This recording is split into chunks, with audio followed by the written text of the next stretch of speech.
ಒಂದು ಶಾಂತ ಸಂಜೆ. ಹಸಿರು ಕಾಡಿನೊಳಗೆ ಸೂರ್ಯನು ನಿಧಾನವಾಗಿ ಅಸ್ತಮಿಸುತ್ತಿದ್ದ.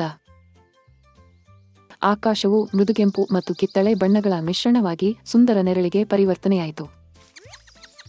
ಕಾಡಿನ ಮಧ್ಯದಲ್ಲಿ ಆಟವಾಡುತ್ತಾ ಜಿಗಿಯುತ್ತಾ ಸುಸ್ತಾಗಿದ್ದ ಒಂದು ಪುಟ್ಟ ಮೊಲ ಜೋರಾಗಿ ಆಕಳಿಸುತ್ತಿತ್ತು. ಸ್ವಲ್ಪ ದೂರದಲ್ಲಿ ಒಂದು ಸಣ್ಣ ಇಲಿ ನಿದ್ರಿಸುತ್ತಿರುವಂತೆ ಕಣ್ಣುಗಳನ್ನು ಉಜ್ಜುತ್ತಿತ್ತು.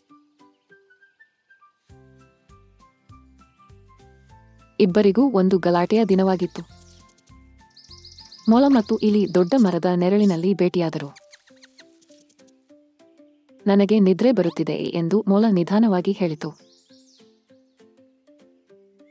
ನನಗೂ ಎಂದು ಚುಟುಕು ಇಲಿ ಹೇಳಿತು. ಅವರು ಇಬ್ಬರೂ ಆರಾಮದಾಯಕವಾಗಿ ಹಾಸುಹೊರೆಯಾದ ನಿದ್ರೆಯ ಸ್ಥಳವನ್ನು ಹುಡುಕಲು ಪ್ರಾರಂಭಿಸಿದರು. ಮೊದಲಿಗೆ ಅವರು ಹಸಿರಾದ ಎಲೆಗಳ ಮೃದುವಾದ ಪುಡಿಯನ್ನು ಕಂಡುಹಿಡಿದರು. ಅದು ನಿಕಟವಾಗಿ ಪಾಂಡುರವಂತಿತ್ತು.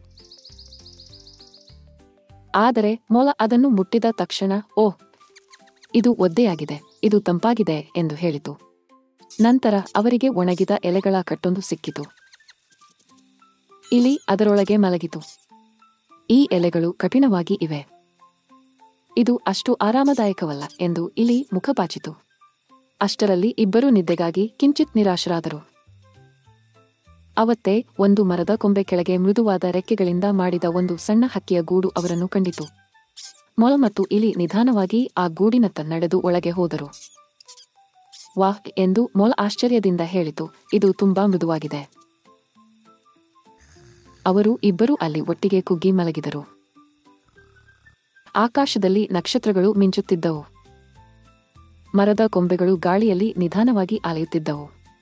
ಮೊಲ ಮತ್ತು ಇಲಿ ಸುರಕ್ಷಿತವಾಗಿ ಸಂತೋಷದಿಂದ ನಿದ್ರಿಸಿದರು. ಅವರು ಸುಂದರವಾದ ಕನಸುಗಳನ್ನು ಕಂಡರು. ಒಳ್ಳೆಯದನ್ನು ಹುಡುಕಲು ಸಮಯ ಬೇಕಾಗಬಹುದು. ಧ್ಯೇಯದೊಂದಿಗೆ ಧೈರ್ಯವಿಟ್ಟು ನಿರಂತರವಾಗಿ ಪ್ರಯತ್ನಿಸಿದರೆ ನೀವು ಸರಿಯಾದುದನ್ನು ಸುಲಭವಾಗಿ ಕಂಡುಹಿಡಿಯಬಹುದು.